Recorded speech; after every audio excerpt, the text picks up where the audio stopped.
మీతో మీ అను ఇవాళ ముల్లంగి జ్యూస్ని ఎలా తయారు చేసుకోవాలో చూపిస్తుంది. కిడ్నీలో రాళ్ళు, పైల్ సమస్యతో బాధపడే వాళ్ళకి ఈ ముల్లంగి జ్యూస్ అనేది బెస్ట్ సొల్యూషన్.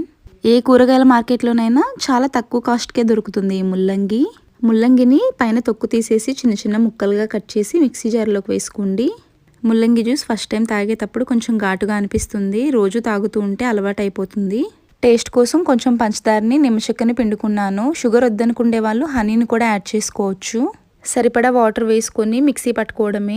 కిడ్నీ సమస్యలతో బాధపడే వాళ్ళకి, మలబద్ధకంతో బాధపడే వాళ్ళకి, పైల్స్తో బాధపడే వాళ్ళకి ఇది బెస్ట్ సొల్యూషన్. మిక్సీ పట్టుకుంటే సింపుల్గా ఇలా జ్యూస్ రెడీ అయిపోతుంది. బాగా అలవాటైన వాళ్ళైతే డైరెక్ట్ ఇలా పిప్పితో తాగేస్తారు. ఫస్ట్ టైం తాగే వాళ్ళు మాత్రం ఇలా ఫిల్టర్ చేసుకొని తాగండి. ఈజీగా దొరికి సింపుల్గా చేసుకునే జ్యూస్ ఇది. షుగర్ సమస్యలు, డైట్ ప్లాన్ చేయాలనుకునే వాళ్ళకి కూడా ఇది బెస్ట్ జ్యూస్. రోజు ఉదయాన్నే ఈ జ్యూస్ తాగొచ్చు. Please subscribe. Thank you for watching.